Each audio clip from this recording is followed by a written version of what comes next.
क्वेटा की टीम के कॉम्बिनेशन को क्या देखते हैं? बहुत सारी तब्दीलियां इन्होंने मिडिल ऑर्डर में इधर उधर बहुत सारी तब्दीलियां की हैं। विकेट कीपर भी बदल गया, एवंस आ गए, लॉरी एवंस, और फिर सरफराज को जो है तनवीर कहते हैं कि मेरे ख्याल में वो आखिरी इनके ख्याल में पीएसएल खेल गए। ओवरऑल आप कैसे देखते हैं? सर मुझे तो लगता है अभी भी चेंजिंग होनी चाहिए। अगर इनको फाइनल देख रहे हैं अपने आप को, ये लॉरी एवंस को रेस्ट कराएं। देख लिया बहुत अच्छा प्लेयर होगा विद रिस्पेक्ट, मगर इसको बिठाएं, ग्लव्स दें नाफे को। अगर ये चाह नहीं रहे सरफराज को खिलाना, ये नाफे को ग्लव्स दें कि आप कीपिंग भी करते हैं पार्ट टाइम क्लब में, आप यहाँ भी करें। इसकी जगह उमर अमीन को खिला लें। सर वो मिडिल कब से बोल सर मिडिल ऑर्डर जितना अच्छा अभी वो है, एक तो लेफ्ट हैंडेड, फिर वो टॉप फॉर्म में आपके पास बेंच पे, और आपका जो लेफ्ट हैंडेड बैट्समैन है ना, जिसने जबरदस्ती का प्रेशर लिया हुआ कप्तानी का, रायली रोसो, पूरा एडिशन हो गया है, उस पे इतना प्रेशर आया हुआ, उससे नहीं हो रहा। वरना वो कितने रन स्कोर करता था। ये वाहिद फॉरनर प्लेयर था जो हर एडिशन में रन करता था। ठीक है तनवीर, आपकी क्या राय है? क्वेटा में तब्दीलियां होनी चाहिए? आप समझते हैं चेंजेस कर करके वो पहुंच तो गए प्लेऑफ? तब्दीलियां जब प्लेयर, किसी भी टीम का प्लेयर जब छोड़ के अपनी कंट्री में चला जाता है ना, तो उनकी टीम के जो मीडिया के लोग या और लोग होते हैं ना, कम से कम बता दिया करें। क्योंकि शेफन रदरफोर्ड पिछले मैच में हम कह रहे थे नहीं वो चला गया था शायद, तो हमें पता ही नहीं चला। बाद में पता चला कि वो है ही नहीं, वो चला गया। शेफन रदरफोर्ड चला गया। मेरा सिर्फ कहने का मकसद ये है, बीच में वो भी चले गए थे, कैरन पोलार्ड नहीं, वो तो चलो पता था ना, वो तो पता था। मेरा खामोशी से चले गए। मेरा सिर्फ कहने का मतलब ये है, देखिए मेरा सिर्फ कहने का मतलब ये है कि भाई हम लोग भी सब क्रिकेटर्स टीवी पे बैठे हैं, कम से कम उनको एक नॉलेज दे दिया अगर हमें नहीं पता पीछे क्या हो रहा है। जो प्लेयर जाता है ना, तो कम से कम आप मीडिया के थ्रू टीवी बता दिया करें भाई चला गया। लेकिन इनकी मैनेजमेंट तो टीवी पे ज्यादा नजर आती है। हाँ, तो टीवी पे आती है तो प्लेयर भी आ जाने चाहिए। दूसरी चीज ये कि चेंजिंग होनी चाहिए, ठीक है, बिल्कुल, इसमें कोई दो राय नहीं है। क्योंकि वो चेंजिंग की बात हम इस वजह से ज्यादा कर रहे हैं क्योंकि जेसन रॉय कुछ नहीं कर रहे, रायलू रुसू कुछ नहीं कर रहे, पैचेस में उसके बाद नाफे भी एक नया है, वो भी है। लेकिन ये अमर्जिंग का जो मसला है ना, ये हमें क्वेटा या किसी ना किसी टीम को प्रॉब्लम रहेगी। अच्छा, अमर्जिंग का तो पता ही है ना कि दोनों, लेकिन या आप दोनों खिला सकते हैं या उसमें से कोई एक खेलेगा। लेकिन क्वेटा का बिस्मिल्लाह खान तो नहीं खेला, एक भी मैच नहीं, एक भी नहीं, लेकिन नाम क्वेटा है। लेकिन मैं समझता हूँ जाती है उसके साथ, उसको मौका देना चाहिए। ऐसा नहीं, अब आपकी टीम तो पहुंच गई है ना, आप दें उसको मौका, जरूर मौका। लॉरी एवंस को ले आए। इस वक्त एक कॉलर है हमारे साथ, इनसे बात करते हैं। अस्सलाम वालेकुम। जी वालेकुम सलाम जी। कौन साहब कहाँ से बात कर रहे हैं? जी वकार बात कर रहा हूँ। मेरा सवाल आप तीनों से ये है, कहाँ से, किस शहर से बात कर रहे हैं वकार साहब? मैं कराची से बात कर रहा हूँ। जी वकार अहमद। जी जी। अच्छा सर, मेरा सवाल आप तीनों से ये है कि ये जो हमारे पीसीबी के चेयरमैन की म्यूजिकल चेयर चल रही है, आपको लगता है कि इस म्यूजिकल चेयर की वजह से हमारी पूरी क्रिकेट पे इफेक्ट पड़ रहा है, प्लेयर्स की परफॉर्मेंस पे इफेक्ट पड़ रहा है? किसी और बोर्ड में इस तरह से नहीं होता, ये सिर्फ हमारे यहाँ ही हो रहा है। पिछले 5 साल में कोई 10-15 किस्म के नए नए सियासी बुनियादों पर ये चेयरमैन थे। नहीं, 22 दिसंबर 2022 के बाद से 4 चेयरमैन आ चुके हैं। एक कायम मुकाम थे, बाकी 4 आए हैं। रमीज राजा, नजम सेठी, ज़का अशरफ, मोहसिन नकवी, और उससे बीच में शाह खावर भी थे। तो आप सही कह रहे हैं कि दिसंबर 2022 के बाद से आप देखें ना, 1.5 साल के अरसे में 4 चेयरमैन तो आ चुके हैं पीसीबी के। ठीक है, पिछले अगर 5 सालों का रिकॉर्ड निकालेंगे तो ये तो अच्छे खासे चेयरमैन आके जा चुके हैं। नहीं, अगर मैं आपको रिकॉर्ड तो मुझे ज़बानी याद है, मैं आपको बता देता, लेकिन वक्त कम है, इतने तो नहीं।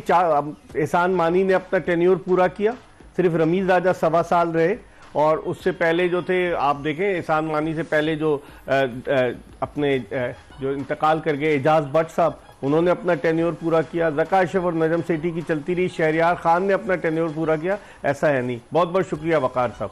अच्छा, अब हम इस पे आते हैं कि बॉलिंग में क्या वजह है, जमान खान से 2 ओवर्स क्यों कराए? समझ में आती वजह, या फिट नहीं था, या क्या प्रॉब्लम थी? नहीं, फिट नहीं होता, वो बैटर खिलाते ही नहीं, क्योंकि इस मैच उनको फर्क नहीं पड़ना था, फर्क पड़ना था क्वेटा को। अगर फिट नहीं होता ना सर, वो खेलते ही। दूसरी बात ये सर, मुझे ऐसा लगा कि शायद बोला गया होगा कि जहादात को कराओ। क्यों, मैच तो आखिरी था, मैच जीतना भी था। जहादात के लिए इंपॉर्टेंट हो सकता है ना, अगर वो 3-4 आउट कर जाते, क्योंकि कल भी टीम जो है हार जाए, प्लेयर के लिए खिलाओ बस। यहाँ पाकिस्तान का अफगान तो यही है ना सर कि मेरी जो गुड बुक में है, मैं उसको किसी तरह आगे पहुंचा दूं। कल भी आकिब भाई ने उनके बिफोर द मैच ये इंटरव्यू दिया और बोला हर साल एक कलंदर प्लेयर देती है, इस साल हमने जहादात पाकिस्तान को दे दिया। तो वो अपनी बात को सही साबित करवाना चाह रहे हैं। कहीं ना कहीं तो यही है ना, आपने इतना क्रूशल और एक्सपर्ट बॉलर आपका मौजूद है, जिसकी दुनिया में इतने एक्सपर्ट तारीफ कर रहे हैं, और दुनिया जहाँ की लीगों में आखिरी के ओवर कर रहे हैं, और आप उसको देंगे। मतलब इसका मतलब ये है कि शाहीन जबरदस्ती किसी और फास्ट बॉलर को वो उसके साथ ज्यादती करके जहादात को खिलाएंगे वो। जबरदस्ती, ये आकिब जावेद साहब या उनकी चीजों से यही लग रहा है कि मतलब ये शाहीन अगर कप्तान है तो जांदाद को किसी तरीके से टीम में लेके आ जाओ। नहीं, मेरा ये कहने का मकसद है कि शाहीन जितना स्मार्ट मूवर है, मुझे नहीं लगता वो जमान को नहीं दे। ठीक है, इस पर हम मजीद बात करेंगे, लेकिन एक कॉलर हमारे साथ मौजूद है। अस्सलाम वालेकुम। वालेकुम अस्सलाम सर। जी, कौन साहब, कहाँ से बात कर रहे हैं? सर कैसर बात कर रहा हूँ कराची से। जी कैसर, क्या पूछना चाहेंगे?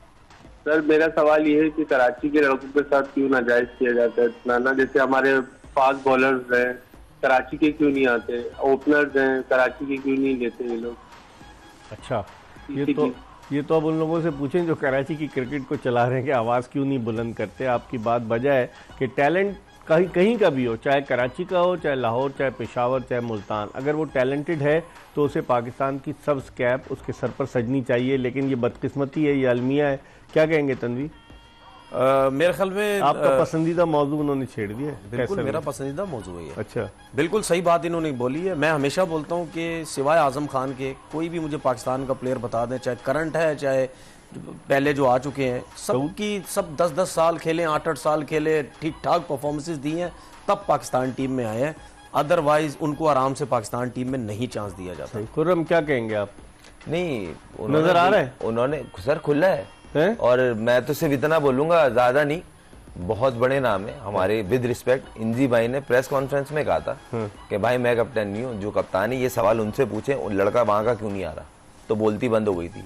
इंजी भाई की बात कर रहा हूँ, हवा में तीर नहीं चला रहा। अच्छा। निकाल के उनकी प्रेस कॉन्फ्रेंस में उनसे सवाल हुआ था, लड़का सिलेक्ट नहीं हो रहा कराची का, तो उन्होंने बोला था कप्तान हमारा। कराची का लड़का अगर खेलता है तो क्या पाकिस्तान के लिए नहीं खेलेगा? किसके लिए खेलेगा? मैं एक बात बोल रहा हूँ ना कि अगर आप best batsman of the tournament, best bowler of the tournament भी सिलेक्ट करते हुए कांप रहे हैं हाथ, तो सही हो रहा है। देखिए मैं जितना अरसा क्रिकेट खेला हूँ, और ये जो आज बात मैं कर रहा हूँ ना, ये बेताशा दफा टीवी चैनल्स पे कर चुका हूँ। मेरे पास सबूत नहीं है, मेरे पास कुछ नहीं है, लेकिन मैंने कानों से, आंखों से हर चीज देखा है। हाँ। कराची के लड़कों के साथ नाइंसाफी होती है, और पूरी कोशिश होती है कि इन लड़कों को किसी ना किसी तरीके से, क्या दुश्मनी है इनसे? क्या है? मुझे नहीं पता क्या चक्कर है, डोमिसाइल का मसला है शायद। नहीं, डोमिसाइल तो कहीं का भी, आप यहाँ पर कराची में जो लड़के आकर खेले, आप यूनुस खान आया मर्दान से खेला ना कराची में क्रिकेट, इस तरह सुहेल खान कराची में क्रिकेट खेला, अबरार अहमद कराची में क्रिकेट खेला ना, मैं भी खेला। मैं ये बात नहीं कर, मैं ये जेलम से आए थे, मैं ये बात कर रहा हूँ। आप जेलम से आए थे? कहाँ से आए थे? नहीं, मैं जेलम से नहीं आया, मैं ये बात कर रहा हूँ कि यहाँ का कोई भी लड़का किसी भी कम्युनिटी से ताल्लुक रखता हो, अगर कराची का है, उसको इतनी आसानी से क्रिकेट नहीं मिलती, उसको रुलाया जाता है। मैं ये 50 दफे एक चीज बोल चुका हूं। इस पर हम बात करेंगे, लेकिन एक कॉलर बड़ी देर से होल्ड पर है। अस्सलाम वालेकुम। वालेकुम सलाम। मिर्जा भाई कैसे हैं आप? मैं राफे हाशमी बात कर रहा हूँ रावलपिंडी से। कौन? राफे हाशमी, रावलपिंडी से। जी राफेज, आप क्या पूछेंगे?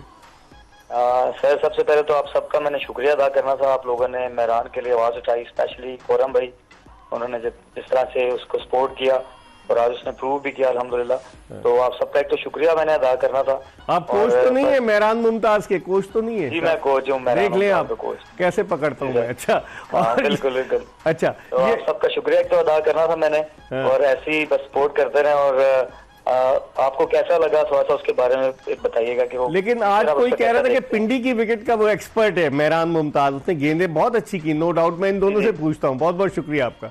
क्या कहेंगे आप? पहले मुख्तसर प्लेयर है, और वो प्लेयर है जो नॉक कर रहा है मुस्तकिल, मतलब पूरे दिमाग से बॉलिंग कर रहा है सर, बहुत स्मार्ट मूवर है और बैट्समैन को रीड कर रहा है। वो वाहिद स्पिनर अभी पाकिस्तान की डोमेस्टिक में जो T20 में बैट्समैन को रीड करने की कोशिश कर रहा है। आपके फेवरेट नवाज के मुकाबले में ये ज्यादा बेहतर है मेहरान मुमताज? यंग है, देखिए अभी 20 साल उम्र है। देखिए अभी तक जो उसमें एनर्जी, जो भूख लग रही है, वो हर किसी में होती है। जो भी नया लड़का हमें नजर आता है, हर किसी में होती है। यही मेहरान मुमताज में भी नजर आ रही है। अब मैंने तारीफ तो खुर्रम ने भी की, मैंने भी की, उसकी की तो है, लेकिन मैं अब देखना ये चाहता हूं कि पाकिस्तान टीम में जाके क्या ये लड़का इसी तरह बॉलिंग करता है, इसी तरह परफॉर्मेंस देता है। क्योंकि हमने बेताशा लड़के देख लिए हैं कि जब जाते हैं इंटरनेशनल टीम में, इनको क्या कोचिंग स्टाफ की तरफ से कोई प्रेशर होता है, कप्तान की तरफ से होता है, या ये पाकिस्तान के कपड़े पहन के ये पैनिक हो जाते हैं, ये वहां देखेंगे।